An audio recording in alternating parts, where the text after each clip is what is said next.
Ben is a teacher at a community high school. Like 95% of his peers, Ben is a product of a middle-class upbringing. He has an easy rapport with Tom, a student in his class. When Tom is late to class yet again, Ben can't help but to feel disappointed. But when Tom says he hasn't done his homework, Ben feels compelled to discipline the boy. He shakes his head, tells Tom he expects better, and starts laying out a suitable punishment. The exchange ends in a broken chair, a shattered window, a missing student, and a shocked teacher. Ben is bewildered. Where did he go wrong? 20 kilometres and $90. The former, the distance Tom walked just to make it to and from class on a daily basis. The latter, the only money he had to feed himself and his two siblings for a week.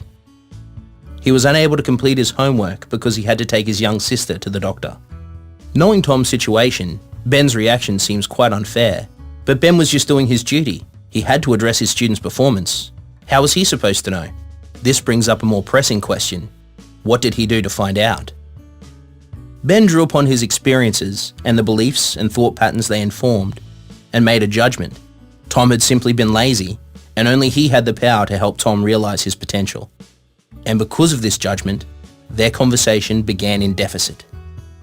A deficit conversation ignores a person's strengths and denies their unique circumstances and needs. It assumes their behaviour is wrong because the person should just know better. No matter how much input the affected party has, a conversation that begins in deficit is never really a conversation. It is an imposition. Sometimes, we cannot recognise the strengths of others because they do not align with the perceptions of strength that have been laid down through our upbringing. But different strengths dwell within us all.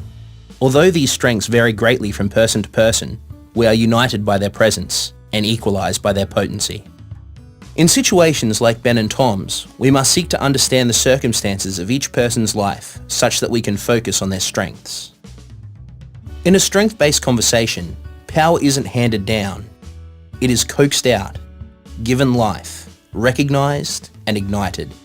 A strength-based conversation is underpinned by honesty, trust, and emotional openness. It requires that we empathise with the experiences, struggles, and desires of others, and that we take responsibility for our own. Although its underlying purposes never change, a strength-based conversation can take many forms. One might be as informal as a morning check-in, where participants sit together and share how they are feeling, discuss their strengths, and whether they might need some extra care or support. It may take the form of a more structured conversational practice that draws on the strengths that people bring to co-create an action plan for moving forward. And it would be of great benefit in the exchange that Ben needed to have with Tom. Tom is late to class yet again. Ben can't help but to be disappointed, and when Tom says he hasn't done his homework, Ben feels compelled to explore this further. After class, he takes Tom aside, sits down with him, and calmly asks if something is going on with his life. Tom lets forth with the burdens he is bearing, the fears he is facing, and the things he wants to accomplish. With this unfiltered view, Ben can truly begin to feel Tom's plight, and in this position, can shift the conversation. Together, they frame Tom's actions in terms of his strengths, such as his unfaltering commitment to the class and his family, and from there, begin an earnest, unguarded discussion on how to improve together. When it's over, Tom feels a relief that he has support even in his toughest times. Ben feels proud of the support he can offer Tom, and that he is making a genuine difference. And both feel a bond and share a belief within themselves and for one another that each can accomplish what has been set out. No longer is Ben handing down help to Tom. Instead, they are enabling each other to bring forth what they have. They are establishing a trust, maturity, and equality that will support Tom in optimizing his potential.